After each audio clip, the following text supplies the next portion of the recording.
नमस्ते मित्रों। आज मैं आप लोगों को गुजरात में अभी जो घटनाक्रम हुआ उसके बारे में बताता हूं।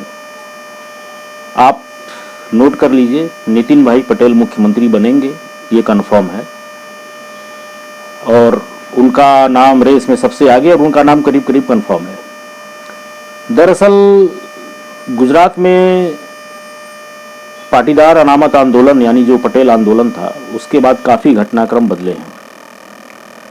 सीआर पाटिल का नाम इसलिए इसमें से कट हुआ है क्योंकि सीआर पाटिल सूरत के हैं और उनके ही गढ़ में आम आदमी पार्टी ने काफ़ी बड़ा खेल कर दिया। आप लोगों को पता होगा, सूरत म्यूनिसिपल कॉरपोरेशन में आम आदमी पार्टी नेता प्रतिपक्ष बन गई, 14 से ज़्यादा सीटें जीत गई और सीआर पाटिल की छवि उससे काफ़ी खराब हुई क्योंकि वह अपने ही क्षेत्र में अपनी गढ़ को नहीं बचा पाए। हालांकि इसमें सीआर पाटिल की गलती नहीं है क्योंकि जो वाराछा, जितनी भी आम आदमी पार्टी की सीटें आईं वह सभी वाराछा में आईं और वाराछा एरिया जो है वो पाटीदारों का गढ़ है, खासकर सौराष्ट्र के लेवा पाटीदारों का गढ़ है। और अभी एक खोडल धाम है यहाँ गुजरात में, सौराष्ट्र में, उसके जो मुख्य ट्रस्टी है नरेश पटेल। हालांकि वह हर बार ये कहते हैं कि खोडल धाम राजकीय संगठन नहीं है या यहाँ इस मंदिर से कोई भी राजकीय घोषणा नहीं होती, लेकिन वही होता है कि अश्वस्थामा हंतर नरोवा कुंजरोवा, वो बीच बीच में ऐसा बयान, ऐसा वो बातें करते रहते हैं कि जो पूरी तरह से राजनीतिक होती हैं और एंटी बीजेपी होती हैं। दरअसल उनकी अपनी खुद की बहुत बड़ी महत्वाकांक्षाएं हैं। आजकल हर व्यक्ति, चाहे यूपी में ओम प्रकाश राजभर हों या मायावती हों या निषाद पार्टी के मुकेश साहनी हों या राजेश निषाद हों या कोई भी हो या किसी भी जातिगत राजनीति की या फिर कुशवाहा समाज के, चाहे ओम प्रकाश मौर्य हों या बिहार के नेता हों जो अभी केंद्र में मंत्री थे, मुझे उनका नाम अभी नहीं याद आ रहा है, उपेंद्र कुशवाहा, वह हो।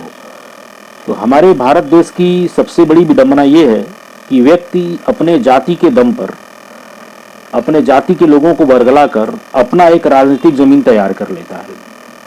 लेकिन उसके समर्थकों को यह चीज़ सोचना चाहिए कि भारत के संविधान के अनुसार एक संवैधानिक पद पर बैठा व्यक्ति, चाहे वह विधायक हो या मंत्री हो या सांसद हो, वह कोई भी जातिगत निर्णय नहीं ले सकता।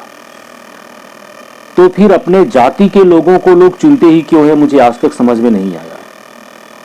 सपोज कि अगर गुजरात में कोई पटेल या कोई क्षत्रिय या इवन विजय भाई रूपानी थे जो जैन बनिया समुदाय के थे, तो क्या वह जैन बनिया समुदाय के लिए कोई अलग से घोषणा कर सकते थे? बिल्कुल नहीं कर सकते थे क्योंकि यह संविधान के खिलाफ है। लेकिन हम भारतीय इस चीज़ को नहीं समझते। हम बस एक, हमारे अंदर एक जातिगत अहंकार छुपा होता है। हमें ऐसा लगता है कि हमारे व्यक्ति का सांसद होगा या हमारे जाति का विधायक होगा तो हमारे एरिया का बड़ा विकास होगा। ये एक मूर्खतापूर्ण सोच है। मैं फिर से कह रहा हूं कि आप विधायक चुन रहे हैं, सांसद चुन रहे हैं, आप दामाद नहीं चुन रहे हैं कि आपके अपने जाति का हो। रही बात दूसरे अन्य नेताओं की, तो मनसुख भाई मांडविया केंद्र में सेटल है और स्वास्थ्य मंत्रालय में अच्छा काम कर रहे हैं। अब आप लोग ये सोच रहे होंगे कि विजय भाई रूपानी की रुखसती अचानक क्यों हुई। दरअसल थोड़ा सा सरकार और संगठन के बीच में सामंजस्य की कमी दिख रही थी और पाटीदार आंदोलन फिर से सर न उठाए, क्योंकि अभी बीच में नरेश पटेल ने बयान ये दे दिया कि मुख्यमंत्री तो पाटीदार समाज का होना चाहिए और आम आदमी पार्टी के नेता भी बेहद गंदी और घटिया जातिगत राजनीति कर रहे हैं। उनका जो प्रदेश प्रमुख है गोपाल इटालिया, वह पटेल समुदाय का है। हालांकि आम आदमी पार्टी कभी कहती थी कि हम जाति और धर्म की राजनीति नहीं करते, लेकिन यह पार्टी सिर्फ जाति और धर्म की ही राजनीति करती है, यह कभी विकास की राजनीति नहीं करती। तो उसे देखते हुए इन सारे जातिगत बैलेंस को, इन सारी चीज़ों को बैलेंस करते हुए नितिन भाई पटेल मुख्यमंत्री बनेंगे। और दूसरा एक मुख्य फैक्टर ये है कि नितिन भाई पटेल उत्तर गुजरात से आते हैं। अभी केंद्रीय मंत्रिमंडल में सौराष्ट्र का और साउथ गुजरात का अच्छा खासा रिप्रेजेंटेशन है। साउथ गुजरात के दर्शनाबेन जरदोश केंद्र में रेलवे मंत्री हैं, एक और है वो भी मंत्री हैं।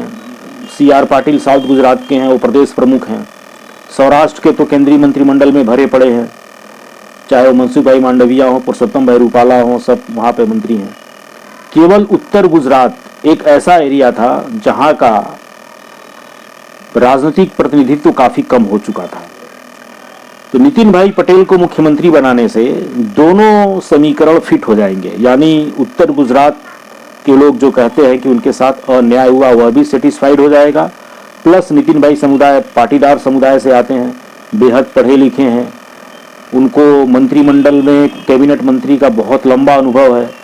वह शंकर सिंह वाघेला से लेके केशुभाई पटेल और उस संघ की पृष्ठभूमि से आते हैं और मोदी जी के साथ उनके बहुत अच्छे समीकरण हैं और उन्होंने जो जो विभाग संभाला बहुत बखूबी संभाला।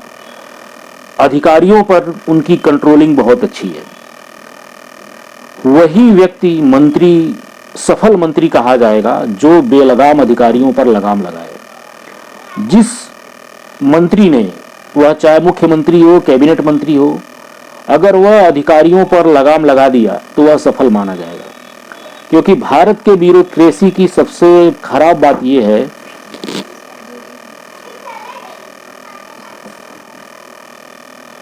चलो बंद करो पूरा फिर ज्वाइन कर